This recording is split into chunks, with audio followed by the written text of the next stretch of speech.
함께 읽도록 하겠습니다. 예수께서 이르시되 나는 생명의 떡이니 내게 오는 자는 결코 줄이지 아니할 터이요 나를 믿는 자는 영원히 목마르지 아니하리라. 그러나 내가 너희에게 이르기를 너희는 나를 보고도 믿지 아니하는도다 하였느니라. 아버지께서 내게 주시는 자는 다 내게로 올 것이요 내게 오는 자는 내가 결코 내쫓지 아니하리라. 내가 하늘에서 내려온 것은 내 뜻을 행하려 함이 아니요 나를 보내신 이의 뜻을 행하려 함이니라. 나를 보내신 이의 뜻은 내게 주신 자 중에 내가 하나도 잃어버리지 아니하고 마지막 날에 다시 살리는 이것이니라. 내 아버지의 뜻은 아들을 보고 믿는 자마다 영생을 얻는 이것이니 마지막 날에 내가 이를 다시 살리리라 하시니라. 자기가 하늘에서 내려온 떡이라 하심으로 유대인들이 예수에 대하여 수군거려 이르되 이는 요셉의 아들 예수가 아니냐. 그 부모를 우리가 아는데 자기가 지금 어찌하여 하늘에서 내려왔다 하느냐. 예수께서 대답하여 이르시되 너희는 서로 수군거리지 말라. 나를 보내신 아버지께서 이끌지 아니하시면 아무도 내게 올 수 없으니 오는 그를 내가 마지막 날에 다시 살리리라. 선지자의 글에 그들이 다 하나님의 가르치심을 받으리라 기록되었은즉 듣고 배운 사람마다 내게로 오느니라. 아멘. 우리가 지나간 2주 동안 부활에 대한 믿음을 좀 나누었습니다. 믿음에 대해서 첫 번째는 예수님께서 부활하신 것, 죽음에서 부활하셨다고 하는 것을 믿어야 한다고 하는 것을 좀 말씀을 드렸고, 이제 그것과 함께 나도 부활했다라고 하는 것, 내 안에 이미 나중 언제가 아니고 예수님 재림 하셨을 때가 아니고 내 안에 이미 부활이 시작됐다고 하는 것도 이제 믿어야 하는 것으로 이제 이렇게 말씀을 드렸습니다. 특히 이제 지난주 설교에서는 이 부활을 믿는 게 왜 중요한가 이제 그런 관점을 좀 말씀을 드렸는데 이제 그 논리를 좀 잘 따라오셨는지 좀 모르겠어요. 좀 짧게 요약해서 다시 한번 말씀을 드리면 부활을 믿는 사람만 하나님의 부르심과 하나님의 꿈을 이루는데 끝까지 달려갈 수 있기 때문에 그렇습니다. 대표적인 예가 엠마오로 가는 2 제자였다고 그랬죠.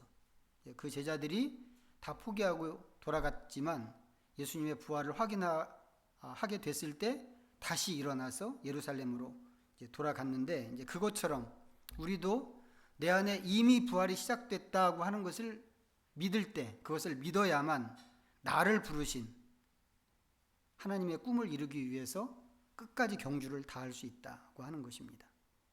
끝까지 한다고 하는 거 뭘까요? 끝까지라고 이렇게 표현을 할 수밖에 없는 게 우리가 늘 강조하고 또 소원하는 게 하나님의 뜻대로 사는 거란 말이죠. 우리가 그렇게 되기를 바라는데 실상은 그게 잘 안 됩니다. 그게 우리의 현실이죠. 어떻게 보면 매번 실패하는데 그럴지라도 이거 나는 안 되나 보다. 이렇게 하나님의 뜻대로 사는 거, 말씀대로 사는 거, 이거는 안 되는 일인가 보다. 이렇게 포기할 게 아니다라고 하는 거죠. 이렇게 포기할 것이 아니고 다시 일어나서 실패하더라도 다시 일어나서 나가고 또 일어나서 나가고 이렇게 해야 돼가 아니라 그렇게 할 수 있다고 하는 겁니다. 언제요? 내 안에 이미 부활이 시작됐다라고 하는 것을 믿음으로 취할 때. 하나님의 우리가 나가고자 하는 그 목표, 하나님께서 정하신 목표, 하나님이 꿈꾸시는 것, 그게 뭐라고 그랬어요? 내가 아들의 형상을 본받고 내가 하나님처럼 되는 것입니다. 그것을 위해서 나가는 거죠. 그것을 위해서. 천국 가는 거, 예수 믿고 천국 가는 거 이런 거하고는 전혀 얘기가 다른 얘기입니다. 그게 우리를 구원하신 하나님의 꿈이기 때문에 그렇습니다. 자, 오늘은 이제 거기서 한 발 좀 더 나아가서 생각해 볼 내용인데, 자, 35절. 자, 아까 읽었던 말씀 35절만 좀 다시 한번 읽어 보시죠. 시작. 예수께서 이르시되 나는 생명의 떡이니 내게 오는 자는 결코 줄이지 아니할 터이요 나를 믿는 자는 영원히 목마르지 아니하리라. 여기서도 믿음 얘기를 하고 있어요. 우리가 지난주 저지난주 믿음 얘기를 했는데 내게 오는 자는 줄이지 않을 것이고 나를 믿는 사람은 목마르지 않을 것이다. 이제 이렇게 예수님께서 2가지로 나눠서 말씀을 하신 것처럼 보이는데 사실 예수님께 오는 것과 예수님을 믿는 것은 같은 얘기입니다. 오는 것이 예수님께 나가는 것이 곧 예수님을 믿는 것이라는 거죠. 그래서 예수님을 믿는 사람은 줄이지 않고 목마르지 않을 것인데, 이제 그렇게 되는 이유는 예수님께서 생명의 떡이시기 때문에 그렇습니다. 다 아시겠지만 이제 이 얘기는 지금 오늘 읽은 이 얘기 전체가 오병이어 사건의 연장입니다. 요한복음 6장 전체가 오병이어 이야기라고 할 수 있는데, 이 6장 앞쪽에서는 실제 오병이어 이야기를 좀 보여주고 있고, 6장 22절부터 뒤로 굉장히 긴 말씀이 오병이어와 관련된 예수님의 강론으로 되어 있습니다. 이 글을 쓴 이제 우리가 보통 이제 요한이 이 글을 썼다고 이렇게 알고 있는데, 이 요한의 글 쓰는 스타일이 굉장히 의도적이라고 하는 것을 이제 몇 번 말씀을 드렸죠. 여기서도 마찬가지입니다. 오병이어 이야기인데, 이 전체가 오병이어 이야기인데, 오병이어 이야기라고 하는 이 하나의 사건을 이렇게 이중적으로 사건 앞에 다루고, 그것에 대한 해설 또 이렇게 다루고, 이렇게 소개를 하는 요한의 의도가 무엇일까? 의도가 있단 말이죠. 여러 가지가 있는데 이제 그 중에 한 가지만 좀 고른다면 6장 4절이 좀 힌트입니다. 자, 6장 4절 한번 보시죠. 앞으로 조금 가셔서 자, 같이 읽어보겠습니다. 4절 시작. 마침 유대인의 명절인 유월절이 가까운지라. 자, 오병이어 이야기가 사복음서 마태, 마가, 누가, 요한 4개 복음서에 다 나오는 이야기입니다. 그런데 이때가 지금 이 오병이어 사건이 있었던 그때가 유월절 무렵이라고 하는 사실은 여기서만 밝히는 이야기입니다. 마태, 마가, 누가 복음은 이런 얘기가 없거든요. 거기에는. 근데 이런 얘기를 안 해도 이 오병이어 사건을 묘사하는데 전혀 지장이 없고 상관도 없습니다. 여기서도 마찬가지죠. 여기서 지금 읽은 이 4절을 요한복음에서 뺀다고 생각을 해보세요. 이 구절을 빼도 오병이어 이야기를 전하는데 전혀 지장이 없습니다. 없고 뿐만 아니라 어떻게 보면 이 얘기가 그냥 뜬금없는 얘기로 전혀 상관이 없는 얘기를 여기다가 끼워 넣은 것 같은 그런 구절이기도 합니다. 그런데 요한이 굳이 없어도 되는 것 같은 그런 말을 여기다 썼단 말이죠. 왜 그랬을까? 의도가 있다고 그랬죠. 요한의 의도. 오병이어 이야기를 통해서 요한이 꼭 해주고 싶은 말이 있었기 때문에 그렇습니다. 자, 오늘은 이것을 좀 따라가려고 하는데, 자, 유월절, 여기 지금 유월절 얘기했습니다. 유월절이 뭔지 우리가 다 알고 있죠. 애굽에서 노예로 살던 이스라엘이 해방된 것을 기념하는 날. 어떻게 보면 가장 큰 명절이죠. 430년 동안이나 남의 나라에 들어가서 주권 없이 살았고, 굉장히 긴 시간을 아주 비참하게 그렇게 살았는데, 모세가 하나님의 보내심을 받고 거기에 와서 이 사람들을 해방시켰습니다. 이스라엘 백성들을. 그 일로 이스라엘은 자유인이 되었고, 그렇게 해서 시내산까지 와서 시내산에서 하나님의 백성이 되는 언약에 참여합니다. 요한은 뭐냐면, 요한은 이 오병이어 이야기를 그 이야기하고 관련 지어서 봐야 된다고 하는 것을 지금 이야기하는 거란 말이죠. 이게 요한의 의도입니다. 오병이어 이야기는 이스라엘의 해방, 유월절과 관련해서 읽어야 돼 라고 하는 거죠. 이게 무슨 얘기를 하고 싶은 걸까? 구체적으로 그러면 유월절과 관련해서 이제 이스라엘 안에서 일어난 모든 일은 모세의 인도와 모세의 지도력에 의해서 이루어졌습니다. 그런데 그 일은 그렇게 모세를 통해서 이루어졌지만, 이제는 예수님이 새로운 모세로 오셔서 새로운 차원의 그 일을 하신다라고 하는 것입니다. 자, 그것을 보여주는 또 다른 힌트가 5장 마지막 부분입니다. 자, 5장으로 가보시죠. 요한복음 5장 마지막 부분 45절부터 47절입니다. 자, 읽어보겠습니다. 시작. 내가 너희를 아버지께 고발할까 생각하지 말라. 너희를 고발하는 이가 있으니 곧 너희가 바라는 자 모세니라. 모세를 믿었더라면 또 나를 믿었으리니 이는 그가 내게 대하여 기록하였습니다. 그러나 그의 글도 믿지 아니하거든 어찌 내 말을 믿겠느냐 하시니라. 자, 전통적으로 유대인들은 창세기부터 레위기, 민수기, 신명기, 출애굽기 요 5권의 책을 이제 모세가 쓴 기록이라고 이렇게 믿고 있습니다. 우리도 그렇게 믿죠. 우리가 믿는 근거는 사실 거기서 온 거예요. 유대인들로부터 온 그 전통을 우리가 그대로 인정하고 받아들이는 거죠. 그런데 모세가 썼다고 생각하는 그 글이 전부 예수님을 보여주는 글이다라고 하는 것입니다. 이게 지금 이 말씀을 하시는 예수님의 생각입니다. 우리가 볼 때는 아닌 것 같은 모양도 되게 많단 말이죠. 그런데 예수님 생각은 그가 쓴 그 모든 얘기가 나에 대해서 쓴 것이다. 이렇게 지금 말씀을 하고 계시는 겁니다. 이 모세오경이라고 하는 이 책이 유대인들한테는 가장 권위 있는 하나님의 말씀이거든요.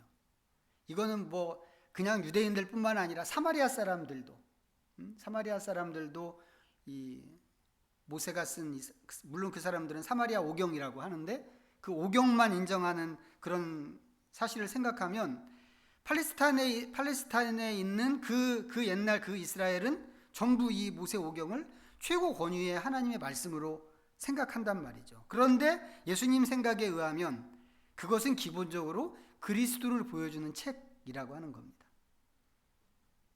그런데 모세를 추앙하는 유대인들이 그렇게 믿지 않는 거죠. 여기에도 이제 믿음 얘기가 나오는데 사정이 이렇다 보니까 예수님께서 메시아로 오셨는데 사람들이 이 예수님을 믿지 않는 겁니다. 모세는 믿는다고 하는데 모세의 글도 믿는다고 하는데 실제 모세의 글이 의미하고 있는 그 모든 내용은 믿지 않고 그러다 보니까 모세의 글이 지적하고 있는 이 메시아가 오셨는데 메시아를 믿지 않는 것입니다. 이런 상황에 있는 사람들에게 요한은 예수님이 바로 그 모세를 대신하는 메시아라고 하는 것을 보여주는 것입니다. 자, 메시아를 증거한다고 하는 차원에서 모세를 그림자 같은 사람이라고 이렇게 우리가 이야기할 수 있는데 그렇게 이야기한다면 예수님은 모세가 증언하는 그리스도의 본체이십니다. 자, 그렇다면 예수님은 어떻게 새로운 모세가 되시는 것일까? 요한의 의도가 모세가 있었지만 이제 예수님이 새로운 모세로서 새로운 일을 하실 거야 이거 얘기하고 싶다면 그럼 예수님은 어떻게 새로운 모세가 되시는 것인가? 자, 아까 요한복음 6장 4절에서 이제 요한이 지적한 게 유월절이었단 말이죠. 유월절이었는데 이 유월절은 모세 때 정해진 명절입니다. 그 날이 되면 이스라엘 사람들은 온 식구가 모여서 유월절 식사를 하게 돼 있습니다. 집집마다 유월절 양을 잡고 그 고기와 빵을 준비해서 그것으로 식사를 하는 것입니다. 그리고 기억하고 기념하는 거죠. 첫 번째 유월절 때도 그게 있었죠. 그 유월절 양이라고 하는데 유월절 양을 집집마다 잡는 것처럼 첫 번째 유월절에도 유월절 양이 있었습니다.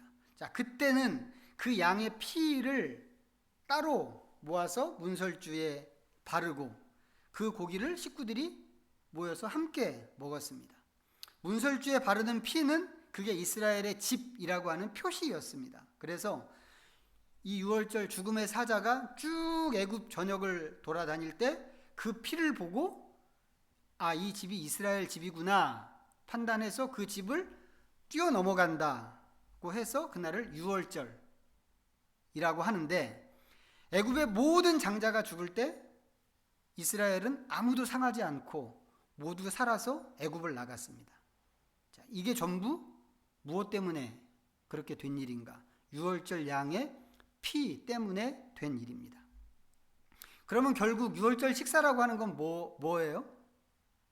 이스라엘 사람들한테는 자기들을 살리기 위해서 죽은 그 양의 피잖아요, 이 피가. 근데 자기들을 살리기 위해서 죽은 그 양의 고기를 먹는 거란 말이죠. 이게 유월절 식사입니다. 자, 이제 누가복음 22장으로 가보겠습니다. 134면 누가복음 22장 14절부터 20절까지.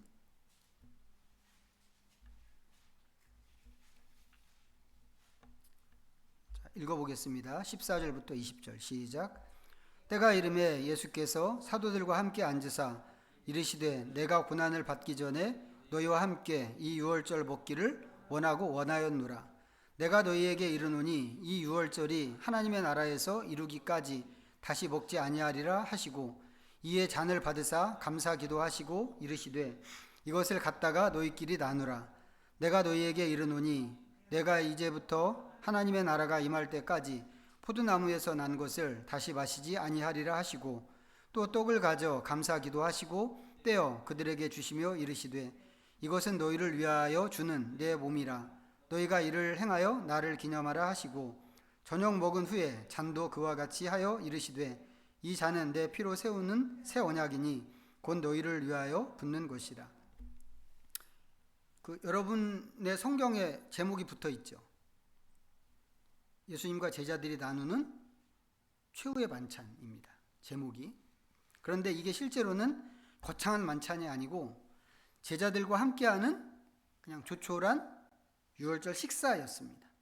이 식사 자리에서 예수님께서 우리가 알고 있는 성만찬 의식을 제정해 주셨죠. 그러면서 이 성만찬의 의미가 무엇인가 이것을 말씀을 하셨는데 그것은 예수님께서 이 의식을 새 언약으로 주셨다고 하는 것입니다. 그러면 금방 생각할 수 있는 게 예수님이 새 언약이라고 그러셨단 말이죠. 그럼 새 언약이라고 하면 그 앞에 헌 언약도 있겠네? 이 생각이 금방 먼저 든단 말이죠. 그러니까 새 언약이라는 말 자체가 앞에 있는 헌 언약, 지나간 언약, 옛 언약을 전제하는 말인데 새 언약이든지 옛 언약이든지 이 언약들은 전부 유월절 식사와 관련되어 있는 그런 언약들입니다. 언약이라고 하는 것은 기본적으로 하나님과 맺는 약속입니다. 그런데 그것이 이 약속이 우리가 보통 우리끼리 손가락 걸고 뭐 도장 찍고 하는 그런 약속이 아니거든요. 그런 약속이 아니고 일종의 비즈니스 관계에 있는 그런 약속입니다. 언약이라고 하는 말이 그런 뜻이란 말이죠. 우리가 하는 일상에서 하는 약속은 한쪽이 일방적으로 책임을 갖는 그런 약속입니다. 대체로 보면 내가 언제까지 뭐를 해줄게 뭐 이런 거죠. 그러면 그 사람이 그거 해주면 되는 거죠. 그럼 약속이 성취되는 겁니다. 이루어지는 거예요. 그에 비해서 성경에 말하는 언약은 하나의 목적을 이루기 위해서 쌍방이 책임을 갖는 겁니다. 그래서 비즈니스 관계라고 하는 건데 아담 언약, 성경에 보면 아담 언약, 노아 언약, 또 뭐 아브라함 언약, 모세 언약, 여러 정말 수많은 언약들이 성경에 나오거든요. 근데 이게 전부 하나님과 그 사람들 사이에 맺은 약속입니다. 그 약속에서 사람은 하나님께서 말씀하신 말씀을 지켜야 되는 책임을 가집니다. 하나님은 그 사람들에게 복을 주셔야 하는 책임을 또 가집니다.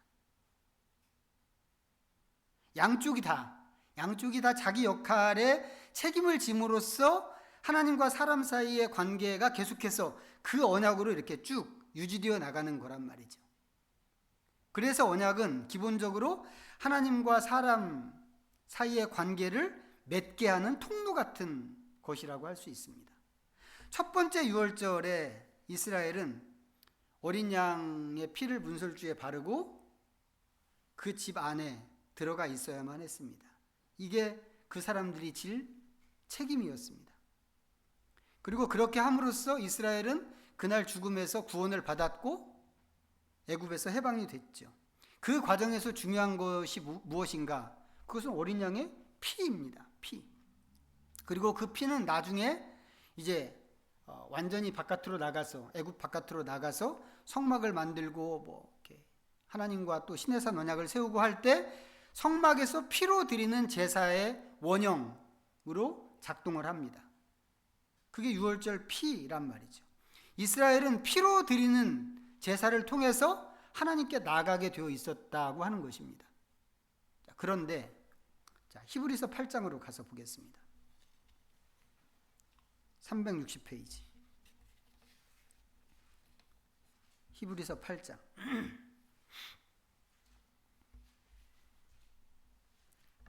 1절부터 7절까지 읽어보겠습니다. 8장 1절부터 7절 시작. 지금 우리가 하는 말의 요점은 이러한 대제사장이 우리에게 있다는 것이라. 그는 하늘에서 지극히 크신 이의 보좌 우편에 앉으셨으니 성소와 참 장막에서 섬기는 이시라. 이 장막은 주께서 세우신 것이요 사람이 세운 것이 아니니라. 대제사장마다 예물과 제사 드림을 위하여 세운 자니 그러므로 그도 무엇인가 드릴 것이 있어야 할지니라.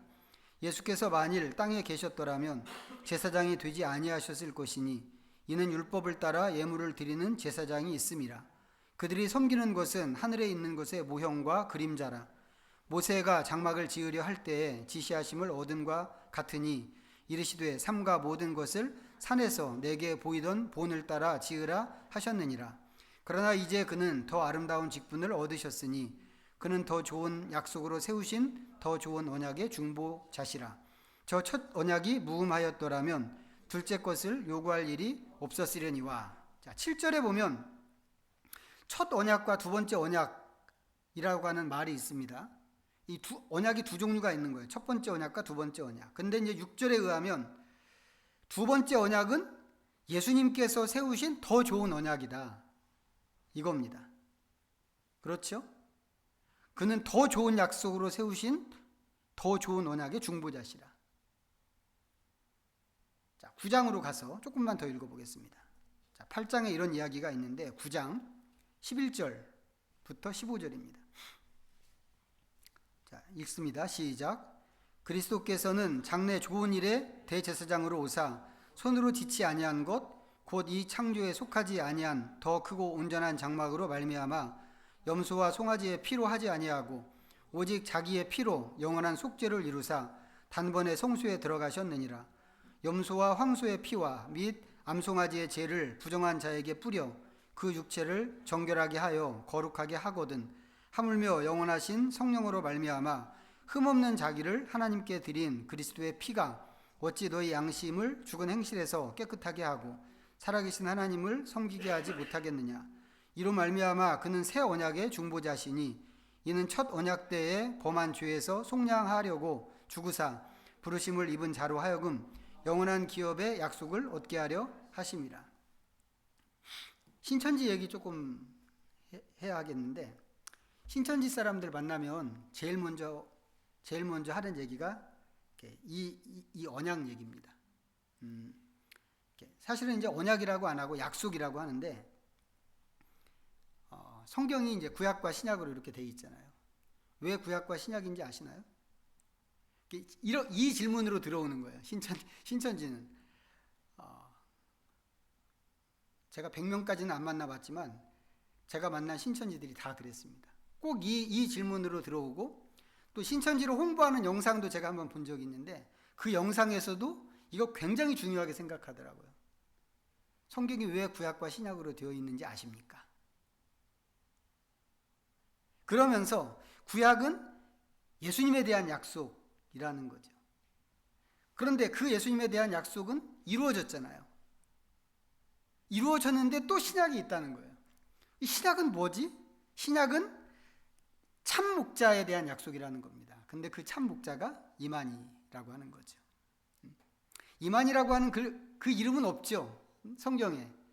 요한계시록에 보면 이제 참 목자라는 그런 얘기가 나오는데 그게 이만희다라고 이제 이렇게 적용을 하는 겁니다. 모르는 사람이 들으면 그럴듯합니다. 신약 그렇지. 성경이 신약과 구약으로 돼 있지. 왜 그렇지? 구약은 예수님에 대한 약속인 것은 분명한데 그건 예수님 오셔서 이루어졌는데 그럴듯하단 말이죠. 이상하다 싶어도 뭐라고 반박을 해야 할지 금방 생각이 안 나는 그런 접근입니다. 그런데 이거 전부 다 거짓말이고 속임수라고 하는 거죠.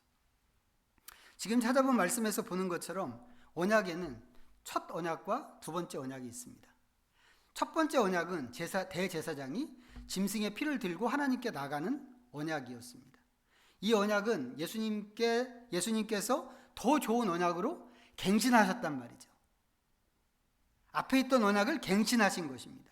그리고 이 갱신된 새 언약은 예수님이 자신의 피로 하나님께 나가는 그런 언약입니다. 기본적인 전제는 뭐예요? 피로 죄사함을 받는다라고 하는 것입니다. 첫 번째 언약은 짐승의 피로 정결함을 얻게 하는 그런 것인데 비해서 두 번째 언약은 하나님의 흠없는 아들 그리스도의 피로 정결함을 얻게 하는 것입니다. 두 번째 언약이 첫 번째 언약보다 더 좋은 언약이 되는 이유가 바로 이거죠. 앞에 것은 짐승의 피였는데 이번에는 하나님의 아들의 피였다고 하는 겁니다. 이게 구약과 신약, 구언약과 새 언약이 담고 있는 내용의 핵심입니다. 이런 얘기가 왜 필요하냐면 우리가 이것 때문에라도 구원이 무엇인가, 예수 믿고 구원 받는다고 하는데 구원이 무엇인가를 제대로 알아야 되는데 구원은 천국 가는 거예요. 이렇게 얘기하면 이런 얘기를 다 이해할 수 없습니다. 구원은 하나님을 되찾는 거란 말이죠. 처음에 우리에게 왜 구원이 필요하게 됐지? 라고 할 때 하나님에게서 쫓겨났기 때문에 구원이 필요하게 됐단 말이죠. 그렇다면 구원이라고 하는 것은 그 쫓겨났던 하나님에게로 되돌아가는 게 구원이라는 거죠. 여기 말고 어디 더 좋은 세상이 아니라. 근데 하나님께로 돌아가고 잃어버린 하나님을 되찾는 것이 구원인데 어떻게 하면 하나님께 되돌아갈 수 있는가? 죄의 문제를 해결해야 된다고 하는 겁니다. 그런데 피가 그 문제를 해결한다는 거죠.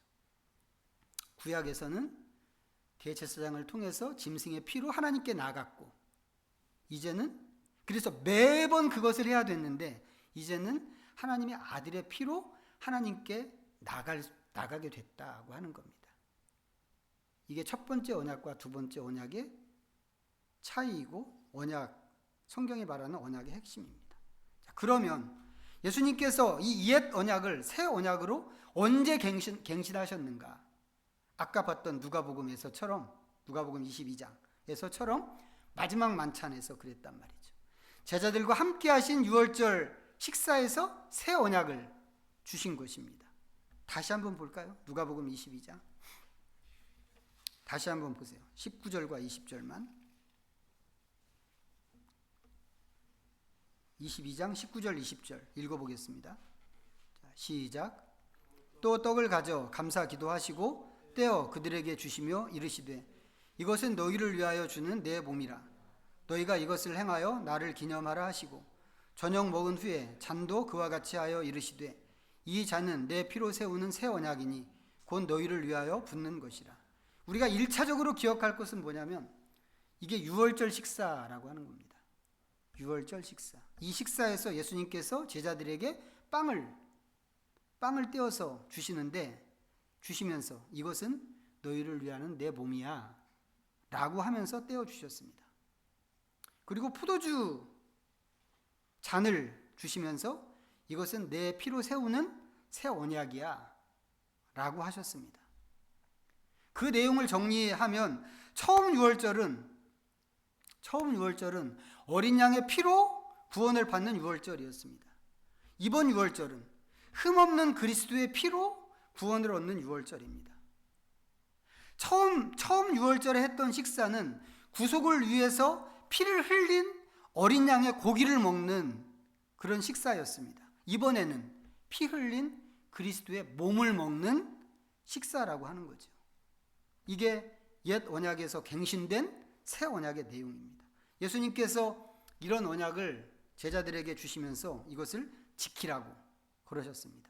첫 번째 유월절에서도 하나님께서 그러신 거 아세요? 유월절 제도를 마련하시면서 그때 아직 애굽에 있을 때거든요.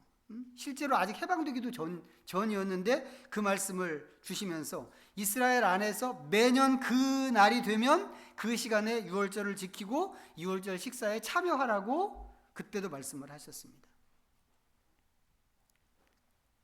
이 내용들을 다시 정리하면 예수님과 제자들이 나눴던 최후의 만찬은 갱신된 유월절 식사라고 할 수 있습니다. 이게 성만찬의 시작이었고 그때부터 지금까지 교회가 이 예식을 지켜왔고 앞으로도 그럴 것입니다. 자, 그런데 다시 요한복음으로 돌아가서 보면 요한이 오병이어 이야기를 유월절과 딱 묶어서 관련을 시켰다라고 하는 겁니다. 이 얘기는 뭔가요? 오병이어 기적이 단순히 배고픈 백성들에게 빵을 한번 배 터지게 먹였다, 이런 사건이 아니라는 거죠. 그런 게 아니고 제자들과 나눴던 성만찬 같은 성격의 사건이었다고 하는 겁니다. 오병이어 사건이. 요한복음에는 공간복음에서 보여주는 성만찬 제전, 그 다락방에서 있었던 성만찬 제정 이야기가 없습니다. 요한복음에는. 그 대신 오병이어 이야기로 그것을 대신 보여주고 있는 거죠. 이 새로운 구원의 언약을 공간복음에서 제자들에게 보여주신 것처럼 예수님께서 이 요한복음에서는 모든 백성들에게 언약의 메시지, 똑같은 언약의 메시지를 주시는 겁니다. 그리고 이런 논리로 생각하면 이때 5,000명의 백성들이 먹었던 그것은 그냥 빵이 아닌 거죠. 그냥 빵이 아니고 구원을 위해서 찢긴 예수님의 몸이었던 것입니다. 제가 이런 얘기를 이렇게 길게 하는 것은 오늘 말씀이 예수님을 생명의 떡이라고 했기 때문에 그렇습니다. 물론 제3의 어떤 인물이 한 얘기가 아니죠. 예수님께서 직접 하신 말씀입니다. 나는 생명의 떡이니. 떡이라고 하는 것은 기본적으로 양식입니다. 빵이죠. 원래는 빵이었어요. 우리말로 떡이라고 번역을 그렇게 붙인 건데 우리는 밥을 먹는 것처럼 이 사람들은 빵을 먹기 때문에 주식입니다. 이것은 먹는 것이고 사람들은 이것을 먹음으로 생명을 유지합니다. 그렇기 때문에 우리는 예수님의 이 말씀을 믿어야 되죠. 일단 이게 첫 번째입니다. 예수님이 말씀하신 이 말씀, 뭐라고 하신 말씀이요? 예수님이 생명의 떡이라고 하는 것을 믿어야 하는 겁니다. 그리고 그걸 믿으면 그 다음에는 이게 떡이니까 예수님을 먹어야 하는 거죠. 아까 읽었던 요한복음 6장 35절에 의하면 예수님을 믿는 것이 곧 그분을 먹는 것입니다. 그런데 그게 다가 아니고 우리는 또 다른 차원으로 그분을 먹어야 합니다. 어떻게요? 무엇으로? 성찬을 통해서. 오늘도 우리 성찬할 건데 많은 경우에 우리는 여기서 먹는 이 성찬식에서 먹는 떡과 포도주를 상징이라고 생각하는 게 있습니다. 하지만 실제로는 이게 그냥 상징이 아니라는 거죠. 그냥 상징이 아니고 그 이상의 의미를 포함하는 것이다 라고 하는 겁니다. 이걸 통해서 예수님을 실제로 먹는 거다라고 하는 겁니다. 이거 화채설 아닌가? 이렇게 얘기하면 화채설 아닌가 생각할 수 있는데 그걸 이야기하는 게 아닙니다. 다시 말씀드리지만 처음 유월절에 먹은 것은 피 흘리고 죽은 그 어린 양의 고기를 먹는 거였습니다. 갱신된 유월절 식사에서는 예수님과 제자들이 시장에서 파는 빵과 포도주를 먹었습니다. 그 다락방에서. 그런데 예수님께서 그것을 주시면서 시장에서 사온 빵과 포도주를 주시면서 이게 너희를 위하는 내 몸이야 라고 하셨습니다. 만약에 우리가 화채설을 운운한다면 예수님의 그 말씀에 이것은 너희를 위하는 내 몸이니라 라고 하시는 그 예수님 말씀에 주님 무슨 말씀이세요? 정신없게. 이거 그냥 빵이잖아요. 이렇게 얘기해야 되는 거죠. 그리고 실제로 그것은 빵이었습니다. 하지만 예수님께서는 그것을 먹는 제자들이 자기들을 위해서 이 피 흘리고 찢긴 주님의 살을 먹기를 바라셨다는 거죠. 이게 어떻게 가능하지? 이걸 가지고 종교개혁 시대에 사람들이 아주 치열하게 논쟁을 했습니다. 그래서 천주교에서는 이 빵이 실제로 예수님의 살이 된다고 주장했죠. 이게 화채설입니다. 루터는 그거 아니고 빵이 직접 살이 되는 게 아니고 여기 빵이 있지만 여기 빵과 함께 예수님의 몸이 여기 함께 공존하는 거야 라고 그랬습니다. 이런 거를 공제설이라고 합니다. 비해서 칼빈은 이게 눈으로 볼 때는 그냥 빵이지만 성령의 임재를 통해서 이 빵이 예수님의 몸이 된다고 그랬습니다. 이걸 성령 임재설이라고 합니다. 이게 각각 이 사람들이 각각 무슨 설이라고 하면서 이렇게 서로 다른 것을 이야기하고 있죠. 그렇지만 각각의 주장에 말하는 공통적인 것이 있습니다. 그것은 우리가 먹는 것이 더 이상은 빵이 아니고 예수님의 몸, 예수님의 살이라고 하는 것입니다. 만약에 우리가 이것을 성찬식에 참여하면서 이것을 그냥 빵으로 먹을 수 있습니다. 빵으로 먹게 된다면 그건 그냥 예식일 뿐이죠. 성찬 예식인 것이고 일종의 기념식입니다. 하지만 이 자리에서 예수님의 살을 먹는다고 한다면 이건 전혀 얘기가 다른 얘기가 되는 거죠. 우리가 느끼는 느낌도 다릅니다.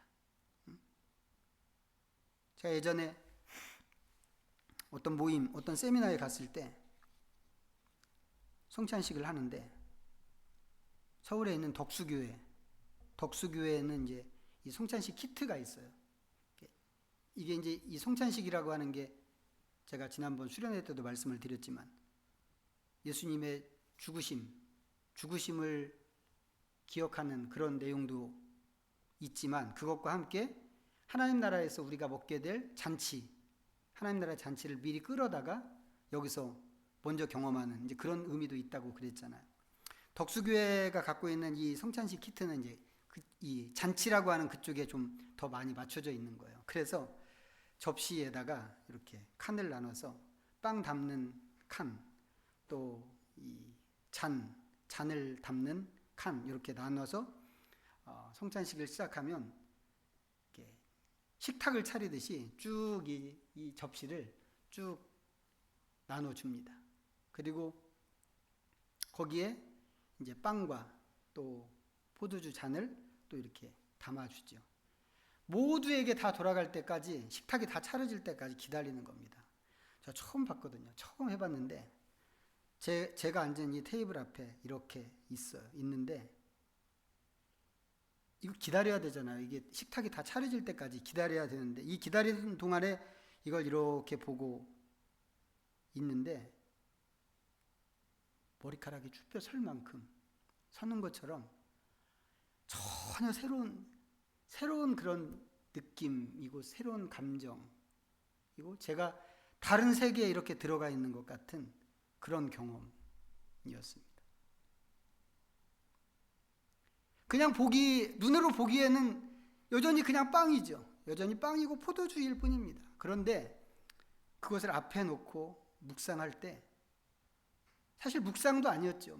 그냥 바라만 보고 있었을 뿐인데 완전히 신비로운 어떤 다른 세계에 가 있는 것 같은 그런 느낌이었고 예수님께서 정말 그곳에 와 계신 것 같은 그런 마음이었습니다. 우리가 먹는 것이 그런 것이어야 된다는 거죠. 이 성찬식에서 대하는 것이 더 이상 빵이 아니고 예수님의 몸이어야 된다고 하는 것입니다. 예수님의 몸을 먹는다고 하는 것은 그분의 살과 피로 된 식사에 참여하는 것입니다. 교회는 지난 2000년 역사에서 이 성만찬을 정말 생명처럼 그렇게 알았습니다. 제가 전에도 몇 번 말씀드렸는데 교회 예배에서 성만찬은 설교보다도 더 중요하거든요. 왜냐하면 성만찬은 예수님께서 직접 제정해 주신 것이 이건 제 논리입니다. 제 논리. 예수님께서 직접 제정해 주셨기 때문에 설교를 빼먹더라도 성만찬을 해야 된다. 그게 제 생각인데, 그렇지만 매주 하지는 못해서 좀 아쉽기는 합니다만, 근데 교회는 성만찬을 그렇게 생각해 왔어요. 그렇게 생각해 왔고, 이 성만찬을 교회의 힘으로 생각했습니다. 성만찬을 통해서 주님의 임재를 경험하고, 거기서 힘을 얻어서 교회가 직면하는 모든 고난과 어려움을 견디고 이기고 극복해서 여기까지 올 수 있었던 거죠. 우리가 지난 2주 동안 예수님의 부활과 내 부활, 나도 함께 부활했다고 하는 것을 믿어야 한다고 하는 것, 그리고 그 믿음이 있는 사람만 하나님의 부르심을 끝까지 감당한다고 이제 그랬는데, 그 과정에서 힘이 되는 것이 무엇인가? 이거란 말이죠. 이거. 매달 참여하는 성만찬입니다. 우리한테는. 어떤 교회는 1년에 2번 하는 것이고. 그렇지만 이게 그냥 예식으로 끝나면 안 된다. 안 되는 것이다. 이런 얘기를 좀 해주고 싶습니다. 성만찬이 주는 이런 의미를 우리 모두가 좀 다시 한번 마음에 새겼으면 좋겠고, 성만찬에 참여할 때마다 주님을 먹는 그런 경험이 우리 각자한테 실제적으로 좀 이루어지고, 우리 모두가 주님의 새 역사, 새 언약 안에서 우리 자신도 새로워질 수 있으면 좋겠습니다. 기도하겠습니다. 자, 우리 잠시 말씀을 생각하면서 하나님 앞에 묵상하겠습니다.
주님 감사합니다.